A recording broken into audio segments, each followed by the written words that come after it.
Méditons un instant du lundi 8 novembre 2021, lundi de la 32e semaine du temps ordinaire année B, réalisé par le Père Franklin Florus.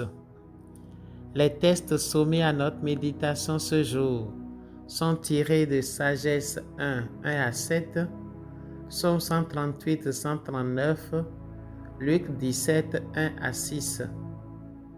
Augmente en nous la foi. Luc 17, verset 5.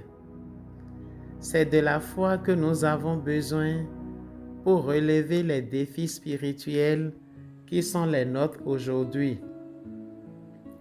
Les apôtres avaient déjà compris cela en leur temps. Alors, devant les réalités que leur révèlent les enseignements de Jésus, ils ont demandé l'unique nécessaire, la foi. Ce n'est pas qu'ils ne l'avaient pas, mais ils en ont besoin de plus en plus pour évoluer et pour relever les défis de leur temps. Leur prière à ce propos est claire. Augmente en nous la foi. En effet, des défis se présentent à nous au fur et à mesure que nous évoluons dans notre vie. C'est un principe général. Les apôtres du Christ n'en étaient pas épargnés. Ils avaient aussi beaucoup de défis à relever.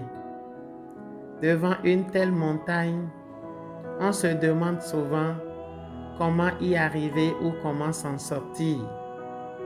C'était certainement le cas aussi des apôtres. Dans leur quête, ils ont trouvé que la foi était la seule solution idoine capable d'aider à relever les défis de la vie. La réponse de Jésus à leurs prières ou à leurs demandes le montre aussi très bien. Si vous aviez de la foi, gros comme une graine de moutarde, vous auriez dit à l'arbre que voici, déracine-toi et va te planter dans la mer, et il vous aurait obéi. Luc 17, verset 6. La solution n'est-elle pas ainsi trouvée? Si elle a été le cas pour les apôtres, il est aussi pour nous et il le sera pour toujours. C'est de la foi qu'il est question. C'est elle qu'il nous faut. C'est pourquoi nous devons tous rentrer dans la prière des apôtres et demander unanimement et sans détour ce qu'il nous faut pour avancer sur les chemins de la vie. Comme les apôtres, crions à Jésus, augmente en nous la foi. Ainsi, il nous dira ce qu'il faut pour que notre prière soit réelle. En cette matière, Dieu ne veut laisser personne ignorant. Par la bouche du sage de la première lecture, il nous informe largement sur ce qu'il faut. Aimez la justice, vous qui gouvernez la terre. Ayez sur le Seigneur des pensées droites. Cherchez-le avec un cœur simple, car il se laisse trouver par ceux qui ne le mettent pas à l'épreuve. Il se manifeste à ceux qui ne refusent pas de croire en lui. Sagesse 1, versets 1 et 2. N'est-ce pas assez clair pour nous, à chacun de savoir comment s'y prendre? Chers frères et sœurs, le psalmiste du jour dit ceci au Seigneur.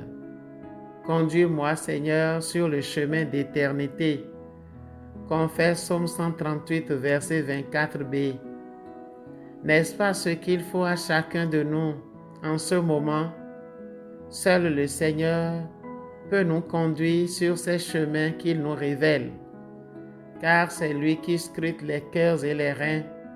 C'est lui qui connaît chacun de nous et qui sait par où nous devons prendre pour atteindre la réalité. Un effort s'avère donc nécessaire ici.